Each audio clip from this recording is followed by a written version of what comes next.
बीती शाम शहर कोतवाली में हिंदू जागरण मंच के पदाधिकारियों ने पहुंचकर ज्ञापन दिया, जिसमें बताया गया कि 4 जनवरी के दिन एक महिला ने शिकायत की थी कि उसकी बेटी कपड़े की दुकान पर काम करती है और 4 जनवरी के दिन वह घर से निकलकर रोज की तरह दुकान गई, लेकिन दोबारा नहीं लौटी। जिसके बाद माता उसका पता करने दुकानदार के पास गई तो दुकान मालिक ने कहा कि वह तो दोपहर 1:30 बजे ही निकल गई। उसके बाद माता ने उसका फ़ोन ट्राई किया तो फ़ोन बंद था। रिश्तेदारों से संपर्क किया लेकिन कहीं भी पता नहीं चला। युवती की सगाई होने वाली थी और उसकी सगाई के लिए घर पर 20,000 रुपये नकद और शादी के लिए गहने पड़े थे। वह सब लेकर युवती गई। युवती की मां ने जब खोजबीन की तो पता चला कि उसकी लड़की नयापुरा के टैक्सी वाले अशरत के साथ भाग गई है।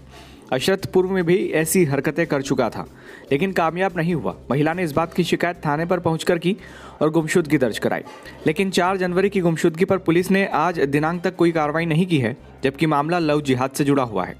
2 दिन पहले अशरत के पिता ने शहर कोतवाली में आवेदन दिया कि उनका बेटा भी गायब है और पिछले कुछ दिनों से घर नहीं आया और उसका कोई अता पता नहीं लग रहा है। इस बात को आधार बनाकर उसने अपने लड़के अशरफ की गुमशुदगी दर्ज कराई। आज हिंदू जागरण मंच ने इस मामले पर लड़की की माता के साथ मिलकर ज्ञापन दिया। हिंदू जागरण मंच के जिलाध्यक्ष महेंद्र आंजना का कहना है कि इस प्रकार के मामले में कार्रवाई नहीं होना कहीं ना कहीं पुलिस की सांठगांठ दर्शाता है। साथ ही बड़ी बात यह है कि लड़की को मुस्लिम ऑटो चालक अशरत भगा कर ले गया है और उसके पिता इस घटना पर पर्दा डालने के लिए अपने लड़की की गुमशुदगी थाने पर दर्ज करवा गए। लेकिन इसमें बड़ी बात तो यह है कि आज शाम 4 बजे ही वह लड़का कोतवाली थाने के पास किसी दुकान पर चाय पीता नजर आया, तो वह कैसे गायब हो सकता है। कुल मिलाकर पुलिस प्रशासन व लड़की की माता को गुमराह करने के लिए उसके पिता भी इस जिहादी घटना में शामिल है। इस घटना में लव जिहाद की धाराओं में प्रकरण दर्ज होना चाहिए व आरोपियों को गिरफ्तार करना चाहिए। आज हिंदू जागरण मंच द्वारा शहर कोतवाली पर एक ज्ञापन दिया गया। शहर थाना कोतवाली के अंतर्गत ही एक महिला है जिसकी पुत्री और महिला विधवा है, जिसकी लड़की यहाँ पास में ही काम करती थी और अशरफ नाम का एक ऑटो चालक लगातार उसको परेशान कर रहा था, प्रताड़ित कर रहा था और अंत में उसको वो लेके फरार हो गया। जब इसकी गुमशुदगी की यहाँ रिपोर्ट महिला द्वारा 4 तारीख को की गई, उससे लेकर अभी तक पुलिस प्रशासन द्वारा कोई कार्रवाई नहीं की गई। साथ ही उस लड़के द्वारा 2 दिन बाद जानबूझकर उसके पिता द्वारा उस लड़के की भी गुमशुदगी की रिपोर्ट करवा दी गई, जबकि हमें अभी पता चला है कि 2 घंटे पहले यहाँ होटल पे वो चाय पी रहा था।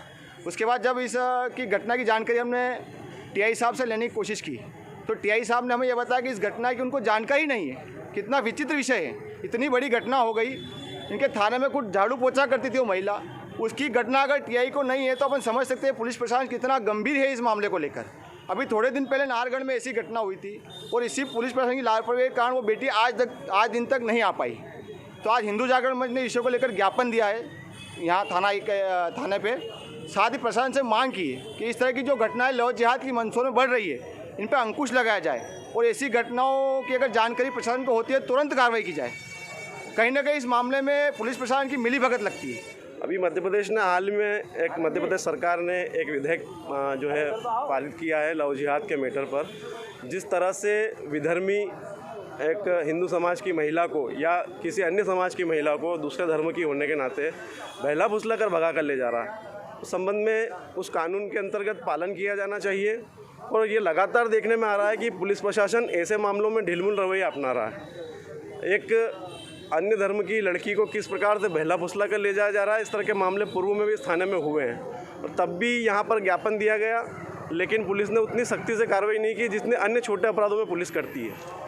और इस मामले में तो बड़ा आश्चर्य का विषय है कि 5 दिन बाद जब टीआई साहब से इस मामले में जानकारी लेने का प्रयास किया गया तो टीआई साहब का कहना है कि हमें इस मामले में जानकारी ही नहीं है। तो ये पुलिस प्रशासन के लिए सोचनीय विषय है कि ऐसे व्यक्ति थाना चला रहे हैं और ये गंभीर प्रश्न समाज में खड़ा हो रहा है कि सबसे बड़ी बात तो ये है कि घंटाघर के नीचे जो थेर कोतवाली के नीचे ही घंटाघर है, वहाँ वो व्यक्ति ऑटो चलाता है और वो महिला भी यही थाने के नीचे ही जो है काम करती है। उसकी वो महिला थाने में सफाई भी करती है।